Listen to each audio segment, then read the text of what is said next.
ఏపీలో అసెంబ్లీ సమావేశాలు జరుగుతున్న సంగతి తెలిసిందే. అసెంబ్లీ సమావేశంలో డిప్యూటీ సీఎం పవన్ కళ్యాణ్ కీలక వ్యాఖ్యలు చేశారు. ఈ నేపథ్యంలో పవన్ కళ్యాణ్ విశాఖ కాలుష్యంపై మాట్లాడారు. ఈ క్రమంలో విశాఖలో కాలుష్య తీవ్రత పెరుగుతోందన్నారు. ఈ తరుణంలో గత వైసీపీ ప్రభుత్వంపై పవన్ కళ్యాణ్ నిప్పులు చెరిగారు. వైసీపీ హయాంలో కాలుష్య నివారణకు ఎలాంటి చర్యలు తీసుకోలేదని విమర్శించారు. ఈ నేపథ్యంలో గాలి నాణ్యతను పెంచేందుకు తమ ప్రభుత్వం చర్యలు తీసుకుంటుందని పవన్ కళ్యాణ్ వెల్లడించారు. ఆ జీతాల పట్ల మనస్ఫూర్తిగా ముఖ్యమంత్రి గారికి అభినందనలు తెలియజేస్తాను. అలాగే 64 లక్షల మంది బెనిఫిషరీస్కి లబ్ధిదారులకి 4,000 చొప్పున వారికి 1,000 రూపాయలు పెంచి మరి ఇవ్వడం మనస్ఫూర్తిగా వారికి నా అభినందనలు తెలియజేస్తాను. అది కూడా అందరం వెళ్ళి వారి చేతికి అంటే దీనికి ఏ వ్యవస్థ అవసరం లేదు, ఉన్న వ్యవస్థని సమర్థవంతంగా వాడుకొని ఇంటికే క్యాష్ చేరవేయటం మనస్ఫూర్తిగా వారికి నా అభినందనలు తెలియజేస్తాను అధ్యక్ష. అలాగే పంచాయత్ డిపార్ట్మెంట్ సంబంధించి 1,452 కోట్లు మేము ఇప్పటికి ఖర్చు చేసాం అధ్యక్ష. అలాగే ఇండిపెండెన్స్ డే సెలబ్రేషన్స్ కూడా చాలా ఘనంగా జరుపుకున్నాం, డబ్బులు పెంచి అనేక సందర్భాల్లో తెలియజేశాను. 13,326 గ్రామ పంచాయతీలకి జాతీయ ఉపాధి హామీ పథకం కింద పల్లి పండుగ ద్వారా 4,500 కోట్లు నిధులు విడుదల చేశాం అధ్యక్ష. అలాగే గౌరవ ముఖ్యమంత్రి గారి ఈ నాయకత్వంలో ఈ ప్యాడీ డ్యూస్ రైతులకు కావాల్సింది 1,674 కోట్లు రిలీజ్ చేసి నిజంగా మీరు రైతాంగానికి మీరు ఎంత అండగా ఉంటామని మాటలతో కాదు చేతుల్లో చూపించారు అధ్యక్ష. వారికి మనస్ఫూర్తిగా నా ధన్యవాదాలు. అలాగే ప్రభుత్వానికి, మన కేంద్ర ప్రభుత్వానికి ఎంత అండగా ఉంది మోడీ గారి ఆధ్వర్యంలో ఉన్న కేంద్ర ప్రభుత్వం ఉండడానికి అమరావతికి 15,000 కోట్ల రూపాయలు, పోలవరంకి 12,500 కోట్ల రూపాయలు, రైల్వే ప్రాజెక్ట్స్ దాదాపు 70,000 కోట్ల పైచిలకు, హైవేస్ అయితే దాదాపు ఇప్పటికే 55,000 కోట్ల రూపాయలు ఈరోజు మనకి ఇచ్చారు అధ్యక్ష. దాని పనులు జరుగుతూ ఉన్నాయి. అలాగే ముఖ్యమంత్రి గారికి కూడా ముఖ్యంగా మిడ్ డే నేను అడిగింది ఏంటంటే ముఖ్యమంత్రి గారిని డొక్కా సీతమ్మ గారి పేరు ఏదన్నా పథకాన్ని క్యాంటీన్ పెట్టండి అంటే ఆయన ఏకంగా దీనిలో నారాయణ గారికి కూడా ముఖ్యమంత్రి గారు ప్రత్యేకంగా నా ధన్యవాదాలు తెలియజేస్తున్నాను అధ్యక్ష. మధ్యాహ్న భోజన పథకాన్ని విద్యార్థుల మధ్యాహ్న మిడ్ డే మీల్ స్కీమ్కి డొక్కా సీతమ్మ గారి పేరు పెట్టడం మనస్ఫూర్తిగా వారి చేతులు ఎత్తి నేను నా మనస్ఫూర్తి గారికి నా కృతజ్ఞతలు తెలియజేస్తాను అధ్యక్ష. అలాగే ఇలాంటి స్ఫూర్తి చూసి నాకు కూడా వ్యక్తిగతంగా నేను ముఖ్యంగా ఆయన లీడర్షిప్ ఎబిలిటీ, ఒక క్రైసిస్ వచ్చినప్పుడు ఒక నాయకుడు ఎలా ఉండాలి, ఒక వరదలు వచ్చినప్పుడు ఎలా ఉన్నారనేది మనకి విజయవాడ బొడిమేరు వరదలప్పుడు అసలు ఆయన చూపించిన నాయకత్వ పటిమ ఇవన్నీ చాలా ఆదర్శనీయం అధ్యక్ష. మేము వెళ్ళి కాళ్ళు మన చొక్కా మడిచి ఆయన దిగి బురదలో నడిచి దిగి ఆయనకి అవసరం లేదు, ఆయన చేయించవచ్చు. ఒక కమాండ్ సెంటర్లో కూర్చొని చేయగలిగే సత్తా ఉండి కూడా మా అందరికీ ధైర్యం నింపడానికి, మా అందరికీ భరోసా నింపడానికి, ప్రజలకు ఆ భరోసా ఇవ్వడానికి ఆయన నడిపించిన తీరు యంత్రాంగాన్ని చాలా అభినందనీయం అధ్యక్ష.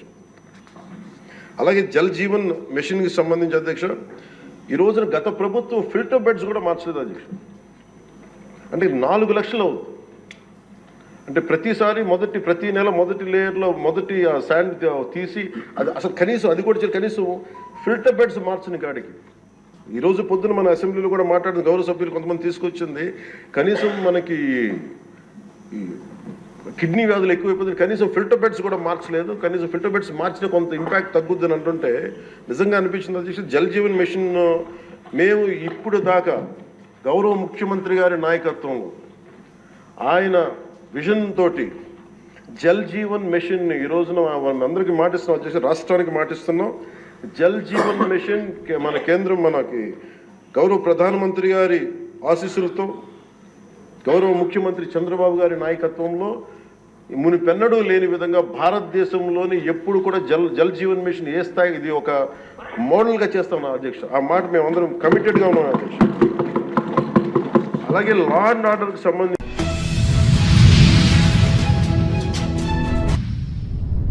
ప్రజాప్రభుత్వ ఫలాలు ప్రజలకు చేరకుండా కులగణన వంటి చారిత్రాత్మక కార్యక్రమాన్ని కొద్దిమంది దోపిడీదారులు అడ్డుకోవాలని తప్పుడు ప్రచారం చేస్తున్నారని డిప్యూటీ సీఎం బట్టి విక్రమార్క ఆగ్రహం వ్యక్తం చేశారు. ఇన్నాళ్లు సమాజాన్ని దోచుకున్న వారే ఈ రకంగా ప్రభుత్వ కార్యక్రమాలను అడ్డుకున్నారని విమర్శించారు. గాంధీభవన్లో మంత్రులతో ముఖాముఖి కార్యక్రమానికి హాజరైన ఆయన ఈ సందర్భంగా మాట్లాడారు. కాంగ్రెస్ కు ఓటేసిన ప్రజలు కార్యకర్తల ఆశలను, ఆలోచనలను నిరాశపరచబోమన్నారు. అందుకోసమే ఓవైపు ప్రజాభవన్ లో ప్రజావాణి నిర్వహిస్తూనే మరోవైపు గాంధీభవన్ లోనూ మంత్రులతో ముఖాముఖి కార్యక్రమం నిర్వహిస్తున్నామన్నారు. గత ప్రభుత్వానికి ప్రస్తుత ప్రభుత్వానికి తేడాను ప్రజలు గమనించాలన్నారు. గడీల మధ్య నుంచి బీఆర్ఎస్ పాలన సాగిస్తే ఇవాళ ప్రజాప్రభుత్వం ప్రజల వద్దకే ప్రభుత్వం వస్తోందన్నారు. ముఖ్యమంత్రి, మంత్రులే ప్రజల దగ్గరకు వెళ్తున్నారని చెప్పారు. లేదా ఈ వనరులన్నీ పోర్టులతో సహా అప్పచెప్పారా లేదా? వాటి సమాధానం చెప్పండి. అవి చెప్పకుండా తెలంగాణ రాష్ట్రంలో అంబానీ వస్తే అంబానీకి ఏమి అప్పచెప్పట్లే. మేము రాష్ట్రంలోకి ఎవరైనా రావచ్చు పోవచ్చు, కానీ మా నాయకుడి ఆలోచనల్ని తూచా తప్పకుండా ఈ రాష్ట్ర ప్రభుత్వం, ఈ రాష్ట్ర ముఖ్యమంత్రి రేవంత్ రెడ్డి గారితో సహా యావత్ మంత్రిమండలి మొత్తం ఒకటే ఆలోచన. రాష్ట్ర సంపద అంతా ప్రజలకే చెందాలి, ప్రజలకే ఉండాలి. సంపద పోగేస్తాం, సంపద సృష్టిస్తాం, ప్రజలకే పంచుతాం. అదే మా నినాదం. మా నాయకుడు చెప్పింది కూడా అదే. హరీష్ రావు గారి ఇంట్లో మహిళలు ఎవరైనా ఉంటే, లేకపోతే టీఆర్ఎస్ పార్టీ సంబంధించిన మహిళలు ఎవరైనా ఉంటే పోయి ఆర్టీసీ బస్సు ఎక్కువను ఉచితంగా డబ్బు లేకుండా టికెట్ తీసుకొని టికెట్ అడగకుండా వాళ్ళని ఎక్కిస్తారా, ప్రయాణం లేకుండా ఉంటుందా లేదో చూడవాలి. ఆయనకి ఎక్కడైనా ఇబ్బంది ఉంటే వాళ్ళకి సంబంధించిన వాళ్ళని బస్సులో ఎక్కనేయట్లేదు, ఫ్రీగా ఉచితంగా ఎక్కనేయట్లేదు, ఓన్లీ మీ పార్టీ వాళ్ళని ఎక్కనిస్తున్నారు, మా వాళ్ళని ఎక్కనేయట్లేదు, ఈ పథకం అమల్లో రాలేదని ఏమన్నా ఫోన్ చేస్తే నేను కానీ పొన్నం ప్రభాకర్ గారు కానీ ఇమ్మీడియట్గా ఆ మహిళలు ఎక్కే బస్సులు ఎందుకు ఎక్కిలేదు దాని మీద ఎగ్జామిన్ చేస్తాం, చర్యలు తీసుకుంటాం, వాళ్ళని ఎక్కిస్తాం, ఫ్రీగా పంపిస్తాం, వాళ్ళు టికెట్ లేకుండా ప్రయాణం చేపిస్తాం. అట్లాగే వారి 200 యూనిట్లు వారు కాల్చుకుంటుంటే ఇంట్లో కరెంటు సంబంధించి ఆయన వాళ్ళ ఇంట్లో 200 యూనిట్ వరకే వాడుకుంటుంటే జీరో బిల్లే ఇస్తున్నావా లేదా అనేది చూపిస్తాం. ఇది వారిని 200 యూనిట్ల వరకు పరిమితమై వాడమని చెప్పండి, కరెంట్ వారికి జీరో బిల్లు వస్తుందో లేదో చూపిస్తాం.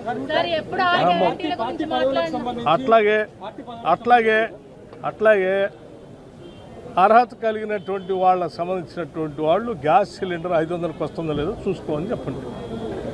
అనవసరంగా వాళ్ళు చేయలేదు కాబట్టి ఏదో మేము 3 ఎకరాలు ఇస్తా అన్నాం, 10 ఏళ్ళు మేము ఇవ్వలేదు, ఇంటికో ఉద్యోగం ఇస్తా అన్నాం, ఇవ్వలేదు. అట్లాగే మాలానే కాంగ్రెస్ వాళ్ళు కూడా ఉంటారు, లేదా ఉండాలి అని ఆయన కోరుకుంటే అది ఆయన కర్మ. మేము అట్లా ఉండదలుచుకోలేదు. తప్పనిసరిగా మేము ఇచ్చిన హామీలు అన్నిటే కాకుండా అసలు ఇది ప్రజాప్రభుత్వం, ప్రజల ప్రభుత్వం. ఈ ఆస్తులు, సంస్థలు, వ్యవస్థలు అంతా కూడా ప్రజల కోసమే ఖర్చు పెడతాం. అమ్మా పార్టీకి సంబంధించినటువంటి పదవులు కానీ నిర్ణయాలు కానీ పార్టీ ఆంతరంగిక విషయం. అది రాష్ట్ర కాంగ్రెస్ కమిటీ అధ్యక్షులు వారు, అఖిల భారత కాంగ్రెస్ కమిటీ మా ఇన్ఛార్జి, వాళ్ళందరూ కలిసి నిర్ణయం చేస్తారు. అది వారి ఆదేశాల ప్రకారం నడుస్తాయి. తప్పనిసరిగా ఇప్పటికి 55,000 ఉద్యోగాలు రిక్రూట్మెంట్ సంబంధించి నియామక పత్రాలతో సహా అందించాం. వాళ్ళు ఏడుస్తూ ఉంటే కాళ్ళలో కట్టబెట్టి ఏదో ఆపాలని ప్రయత్నం చేస్తే కూడా అసలు గ్రూప్ 1 ఎగ్జామే నడవద్దని వాళ్ళు భూమి ఆకాశం ఏకం చేస్తే కూడా గ్రూప్ 1 పరీక్ష నిర్వహించి చూపించాం. అసలు ఈ రాష్ట్రంలో ఉన్న నిరుద్యోగ యువకుల కోసం ఈ రాష్ట్ర ప్రభుత్వం పనిచేస్తూ ఉంది. సాధ్యమైనంత వరకు అన్ని ఒకదాని తర్వాత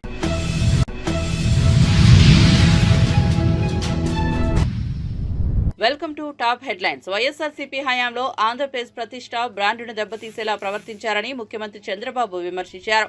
శాసనసభ సమావేశాల్లో భాగంగా ఆయన ప్రసంగించారు. జగన్ చేసిన అవినీతి అంశాన్ని ప్రస్తావించడానికి కూడా ఇబ్బందికరమైన పరిస్థితి. ఆంధ్రప్రదేశ్ ప్రభుత్వం ఈ అంశాన్ని జాగ్రత్తగా గమనిస్తోంది. మరింత సమాచారం తీసుకుని తగిన విధంగా స్పందిస్తాం, మరొకరు ఇలాంటి తప్పులు చేయకుండా చూస్తామన్నారు. అమెరికా కోర్టులో వేసిన ఛార్జ్షీట్ కూడా మా దగ్గర ఉంది. దీనిపై అధ్యయనం చేసి ఎలాంటి చర్యలు చేపట్టాలో నిర్ణయం తీసుకుంటామని సీఎం చంద్రబాబు తెలిపారు.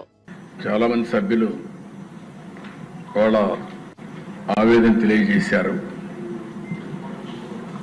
గడచిన 5 సంవత్సరాలుగా 5 నెలలుగా ప్రభుత్వంలో జరిగిన విధ్వంసం, అవినీతి, ఏ విధంగా దీని మీద ముందుకు పోవాలని కూడా చర్చించాం కొన్ని సందర్భాల్లో.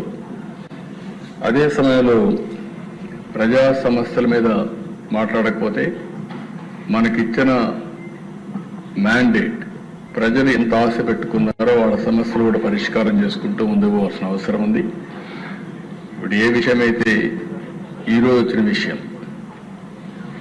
ఆంధ్రప్రదేశ్ ప్రతిష్ట బ్రాండ్ కూడా దెబ్బతినే విధంగా ప్రవర్తించారు. ఇది చాలా బాధేస్తుంది.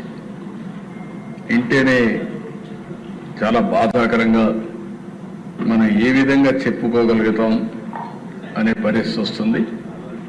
ఇంకా వాస్తవాలను రావాల్సిన అవసరం ఉంది. ప్రభుత్వం కూడా ఆలోచిస్తున్నాం.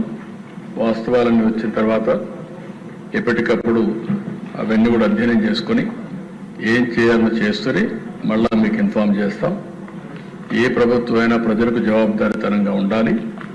ఎవరు తప్పు చేసినా వాళ్ళ మీద యాక్షన్ తీసుకునే పరిస్థితి ఉంటేనే ఇంకొకరు ఇలాంటి తప్పులు చేయకుండా భయపడే పరిస్థితి వస్తుంది. ఏదేమైనా ఈరోజు నా దగ్గర ఏదైతే నియమారి కానీ అక్కడ వేసినటువంటి ఛార్జ్ షీట్ రిపోర్ట్ కానీ అన్నీ ఉన్నాయి. అది పబ్లిక్ డొమైన్లో ఉంది. దాని తర్వాత ఏమేమి ఉన్నాయో అన్నీ కూడా అధ్యయనం చేస్తాం. అధ్యయనం చేసి ఏం చేయాలనో మళ్ళీ మీ అందరి దగ్గరికి ఏం చేయాలో చేస్తూనే మీకు ఎప్పటికప్పుడు సమాచారం ఇస్తామని చెప్పి తెలియజేసుకుంటూ ఈరోజు రెగ్యులర్ బిజినెస్ పోదామని చెప్పి విజ్ఞప్తి చేస్తున్నాను. అధ్యక్ష, ధన్యవాదాలు.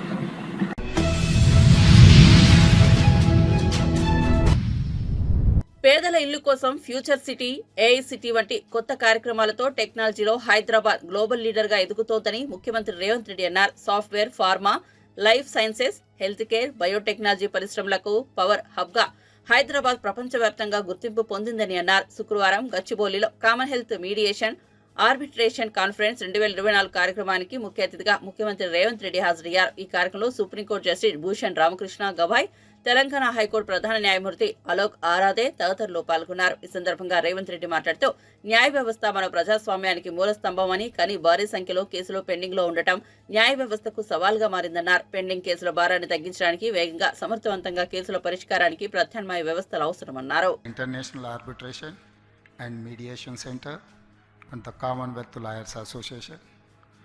Today, Hyderabad is globally recognized as a power hub in software, pharma, life sciences, healthcare and biotechnology industries. With new initiatives like Future City, AI City, Hyderabad will reposition itself as a global leader in future technologies. To facilitate this, we need world-class ecosystem and effective dispute resolution mechanism. Judiciary is the cornerstone of our democracy. But there is a big issue before judiciary, huge backlog of cases. India needs alternative dispute resolution mechanisms to help reduce cases pendency and ensure justice which is fast and efficient. Hyderabad is proud to be on global arbitration map next to Singapore and London. For this, we are thankful to the International Arbitration and Mediation Center. Today, if we can combine mediation and arbitration for quick dispute resolution, business will no longer see disputes as a bottleneck for making investment quickly. IIMC can help not only Hyderabad and Telangana, but entire India. I have a request for all of you. Good practices of mediation and arbitration should be not just available to global investors, big corporations and governments, but also to common man, poor people, especially the weakest sections. I hope we will soon see another conference on how to make ADR methods available for common and poor people, and more resources allocated for taking up pro bono cases. Finally, I wish this conference great success. It is in such gatherings where transformative ideas are born. My best wishes to all of you. Thank you.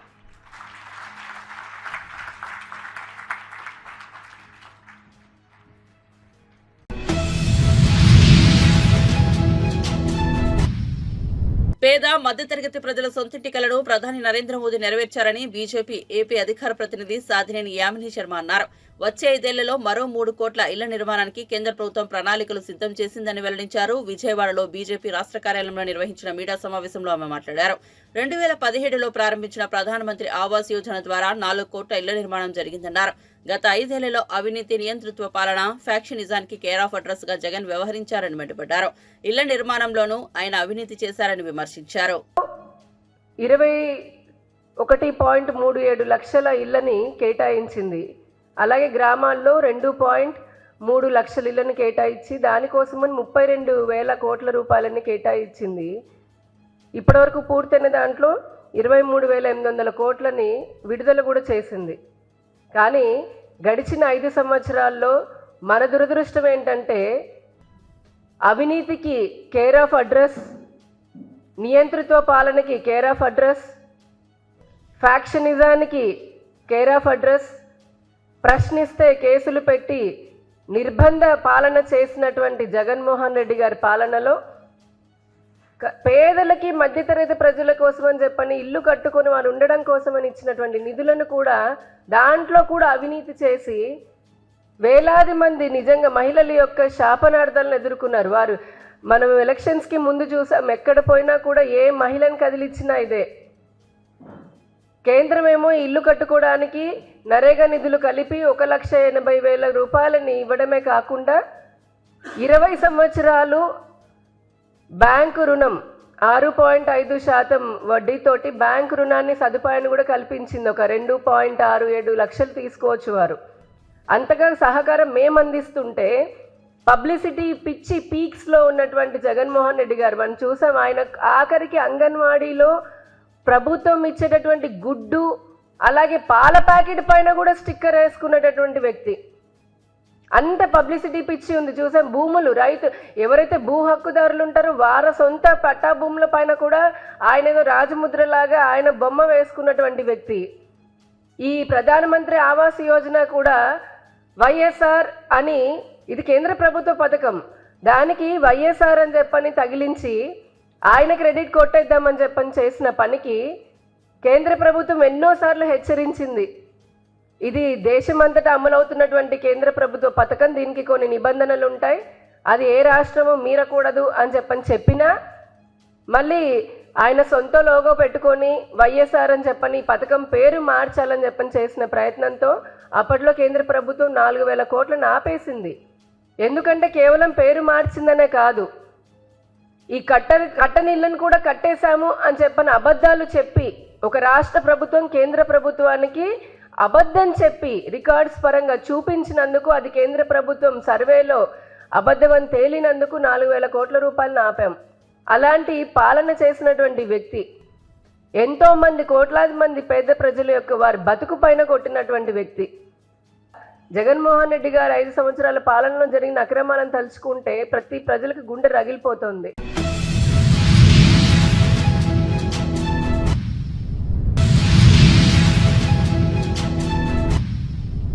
AP assembly ప్రాంగణంలో ఆసక్తికర పరిణామం చోటు చేసుకుంది. Deputy CM Pawan Kalyan YSRCP MLC Botsa Satyanarayana ఆలింగనం చేసుకున్నారు. Assembly వెలుపల Pawan car ఎక్కేందుకు వస్తుండడం చూసి వైఎస్ఆర్సీపీకి చెందిన ఎమ్మెల్యే పెద్దిరెడ్డి రామచంద్రారెడ్డి ఎమ్మెల్సీలు పక్కకు వెళ్లిపోయారు. అదే సమయంలో బొత్స సత్యనారాయణ ఎదురుగా నిలబడి పవన్ కు నమస్కారం పెట్టారు. బొత్స స్పందన చూసి పవన్ ఆయన దగ్గరికి వెళ్లారు. దీంతో బొత్స కూడా వెళ్లి ఆలింగనం చేసుకున్నారు. పవన్ బొత్స భుజంపై తట్టి మర్యాదపూర్వకంగా కరచాలనం చేసి వెళ్లారు.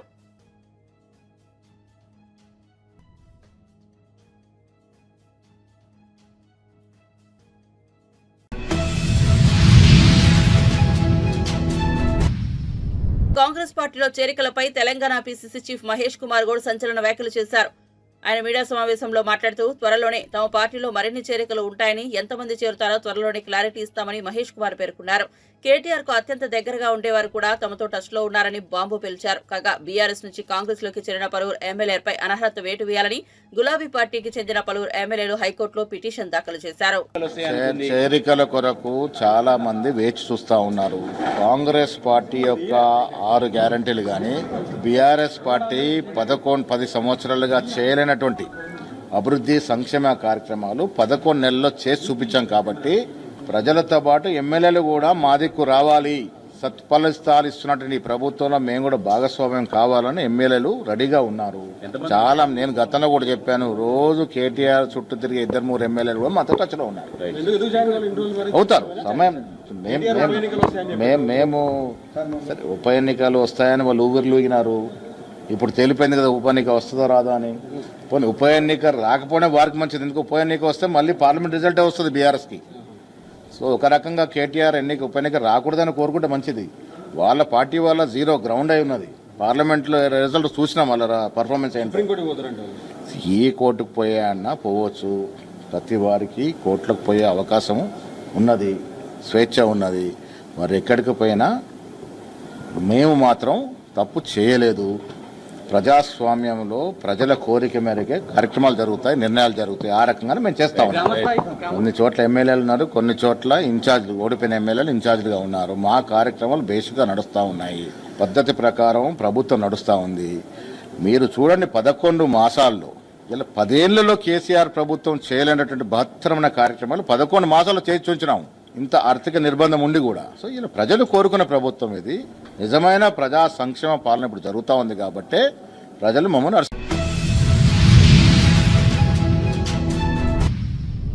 లంచాల కోసం ఆంధ్రప్రదేశ్ ను జగన్మోహన్ రెడ్డి సొంత జాగిరిలా వాడుకున్నారని పీసీసీ అధ్యక్షురాలు షర్మిల ఆరోపించారు.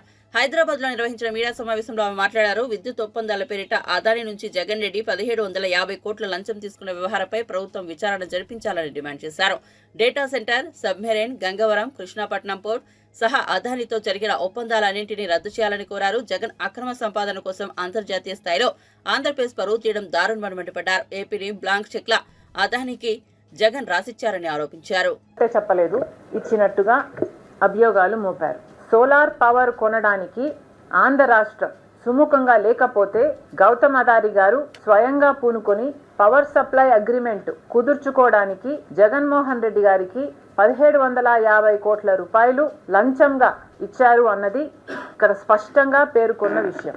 అగ్రరాజ్యమైన అమెరికా ఈ విషయం బయట పెట్టే తప్ప అసలు మన దేశంలో, మన రాష్ట్రంలో ఇది జరుగుతుంది అని ఇంతవరకు బయటపడలేదు అంటే ఇది ఎంత అవమానకరం. అంటే మన దేశంలో ఉన్న సిబిఐ అయినా, ఈడీ అయినా, సెబీ అయినా, ఇన్కమ్ ట్యాక్స్ డిపార్ట్మెంట్లైనా ఇవన్నీ ఏం చేస్తున్నట్టు?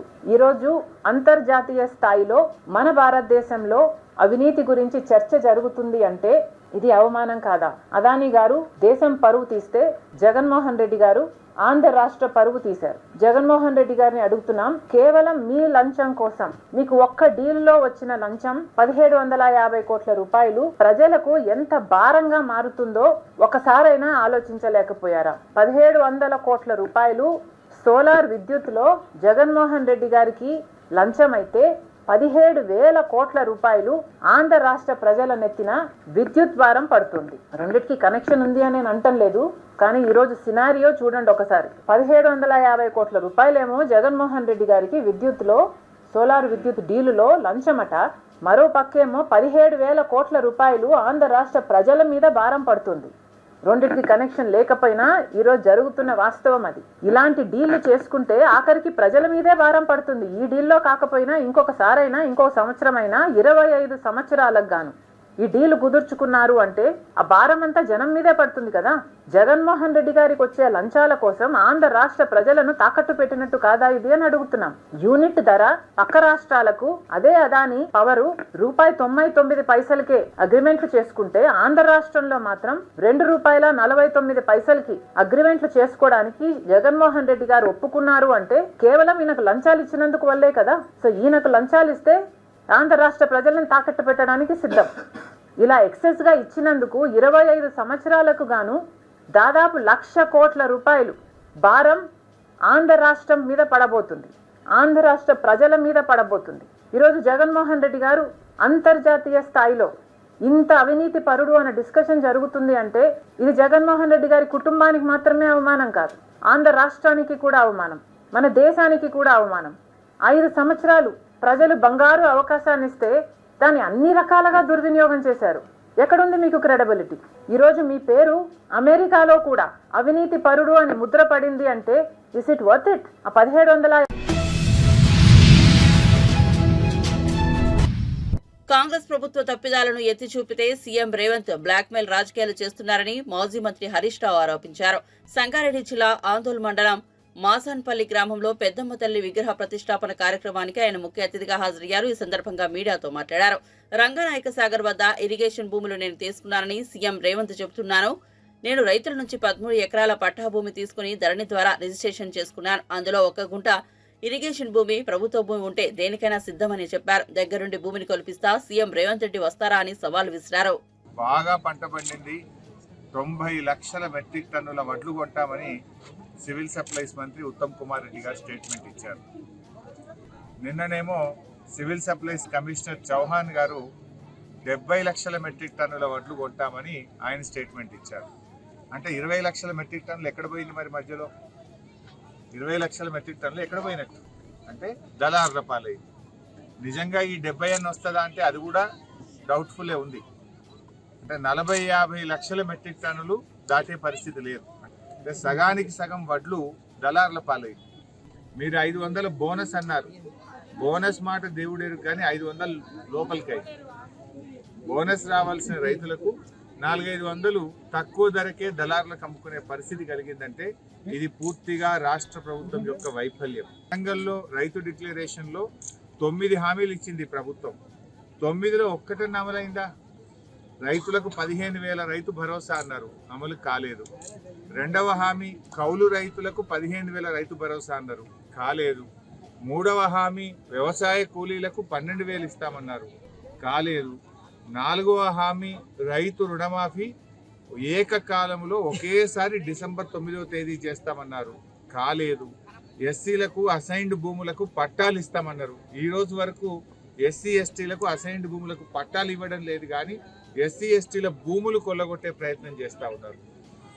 ఈ ముఖ్యమంత్రి ఎట్లా తయారైందంటే ఎవరైనా మాట్లాడితే ప్రశ్నించే గొంతు మీద ఆయన దబాయించే ప్రయత్నం చేస్తున్నాడు. ఎవరన్నా కేటీఆర్ గారు అన్యాయాలను ప్రశ్నిస్తే కేటీఆర్ను అరెస్ట్ చేస్తా అని మాట్లాడుతున్నాడు.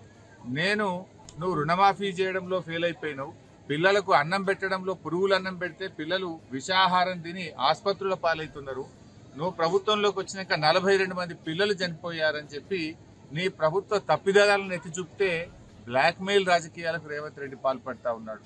నన్ను పట్టుకొని రంగనాయక సాగర్ దగ్గర ఇరిగేషన్ భూములు నువ్వు తీసుకున్నావని చెప్పి మాట్లాడినాడు. అటువంటి అలవాట్లు నీకుంటాయి. కబ్జాల చరిత్ర నీది, కబ్జాలు చేసే ఆలోచన నీది. నేను రైతుల దగ్గర భూమి తీసుకున్నా, రైతులు వాళ్ళ పట్టా పాస్ పుస్తకాలు వాళ్ళ దగ్గర తీసుకొని మేము ధరణి ద్వారా రిజిస్ట్రేషన్ ఆఫీస్కు వెళ్ళి పట్టా భూమిని రైతుల దగ్గర 13 ఎకరాలు కొనుక్కోవడం జరిగింది.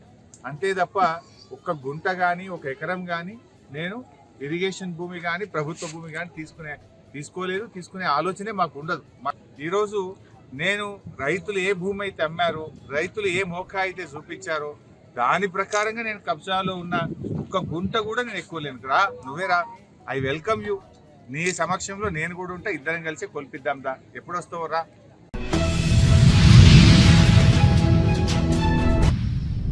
వైఎస్ఆర్సీపీ ప్రభుత్వ హయాంలో విద్యుత్ ఒప్పందాల్లో అవినీతి జరిగిందని తాము గతంలోనే చెప్పినట్టు సిపిఐ రాష్ట్ర కార్యదర్శి కె రామకృష్ణ తెలిపారు.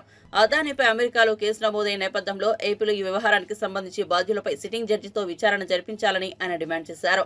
విద్యుత్ ఒప్పందాల్లో అదానికి వైఎస్ఆర్సీపీ ప్రభుత్వం లొంగిపోయిందని సిపిఐ ముందే చెప్పిందన్నారు. విద్యుత్ ఒప్పందాల్లో అవినీతికి పాల్పడిన అధికారులను గుర్తించి కఠిన చర్యలు తీసుకోవాలన్నారు. రాష్ట్రంలో జరిగిన విద్యుత్ ఒప్పందాల్లో పెద్ద ఎత్తున అవినీతి జరిగిందని చెప్పి ముందు నుంచి కూడా మేము ఆరోపిస్తూ ఉన్నాం. ఇవాళ న్యూయార్క్ ఈస్టర్న్ డిస్ట్రిక్ట్ కోర్టులో కూడా అక్టోబర్ 24వ తేదీ నాడు కేసు నమోదైంది. ఆ కేసులో గౌతమ్ అదానీ, సాగర్ అదానీలు వీరు పెద్ద ఎత్తున లంచాలు ముట్టజెప్పి ప్రత్యేకించి విద్యుత్ ఒప్పందాల్లో సెకీ ద్వారా వాళ్ళు లబ్ధి పొందారని చెప్పి కూడా ఇవాళ స్పష్టంగా చెప్తా ఉన్నారు. ఇందులో క్లియర్గా చెప్తా ఉన్నారు, 1750 కోట్ల రూపాయలు ఆంధ్రప్రదేశ్ రాష్ట్రంలో వివిధ హోదాల్లో పనిచేస్తున్న అధికారులకు లంచాలు ముట్టజెప్పారు, తద్వారా లబ్ధి పొందారని చెప్పి కూడా ఇవాళ కేసులో వారు చెప్పడం జరిగింది. అంటే చివరికి అమెరికా లాంటి దేశంలో న్యూయార్క్ ఈస్టర్న్ కోర్టులో అక్కడ కేసు నమోదైందంటే మరి అది జరిగింది ఎక్కడ? ఆంధ్రప్రదేశ్లో జరిగింది. మేము ముందు నుంచి కూడా చెప్తా ఉన్నాం, అదానికి ప్రభుత్వం లొంగిపోయింది, జగన్మోహన్ రెడ్డి ప్రభుత్వం పూర్తిగా లొంగిపోయి రాష్ట్రాన్ని అప్పజెప్తా ఉన్నాడు అని కూడా మేము స్పష్టంగా చెప్పడం జరిగింది. ఇవాళ న్యూయార్క్ ఈస్టర్న్ కోర్టులోనే ఇది విచారణకు వచ్చిందంటే దాదాపు 6 మందికి వారు నోటీసులు కూడా ఇచ్చారు. అందులో గౌతమ్ అదానీ, సాగర్ అదానీ, వినీత్ జైన్, రంజిత్ గుప్తా, అదేవిధంగా సౌరభ్ అగర్వాల్, దీపక్ మల్హోత్రా అండ్ రూపేష్ అగర్వాల్ వీళ్ళందరిపైన కూడా కేసు నమోదైంది. వాళ్ళకు కూడా నోటీసులు ఇచ్చారు. కాబట్టి నేను ఇవాళ ముఖ్యమంత్రి గారిని విజ్ఞప్తి చేస్తా ఉన్నా, ఇవాళ రాష్ట్రాన్ని అదానికి దోచిపెట్టడానికి జరిగిన ప్రయత్నాలన్నిటిపైన కూడా సమగ్రమైన విచారణ జరగాలి. అదేవిధంగా ఈ 1750 కోట్ల రూపాయల లంచాలు ఏ అధికారులైతే తీసుకున్నారో వాళ్ళకు కూడా సివియర్ పనిష్మెంట్ ఉండాలి. తక్షణమే వాళ్ళందరూ కూడా ఉద్యోగాలను తొలగించాలి. తర్వాత ఇందులో ఎవరెవరైతే ఇన్వాల్వ్ అయ్యారో వాళ్ళందరిపైన కూడా విచారణ జరపాలి. కఠినమైన శిక్షలు ఉండాలి. ఇవాళ 1000 కోట్ల రూపాయల దోపిడీ జరుగుతోంది. ఈ దోపిడీ ఫలితంగా ఈ భారాన్నంతా కూడా ప్రజలు మోయాల్సి వస్తుంది. ప్రత్యేకించి విద్యుత్ వినియోగదారులు మోయాల్సి వస్తుంది. రేపు డిసెంబర్ నెల నుంచి ఆల్రెడీ 6072 కోట్ల రూపాయలు భారం వేశారు. మరో 11,826 కోట్ల రూపాయల భారాన్ని మోపబోతా ఉన్నారు. ఒకవైపేం ప్రజలు భారాలు మోయాలి, వీరు మాత్రం దర్జాగా 1000 కోట్ల రూపాయల లంచాలు తీసుకొని వారికి ఊడిగం చేసి అదానీలకు దోచిపెడతా ఉన్నారు. కాబట్టి ఇందులో ఎవరెవరైతే ఇన్వాల్వ్ అయ్యారో అధికారులు, రాజకీయ నాయకులు, ఆనాటి మంత్రులు, ముఖ్యమంత్రి ఇన్వాల్వ్ అంటే ఆనాటి ముఖ్యమంత్రి అందరిపైన కూడా విచారణ జరిపించాలి. ముఖ్యమంత్రి చంద్రబాబు నాయుడు గారు తక్షణమే హైకోర్టు సిట్టింగ్ జడ్జి చేత దీనిపైన విచారణ జరిపించాలని సిపిఐ తరఫున డిమాండ్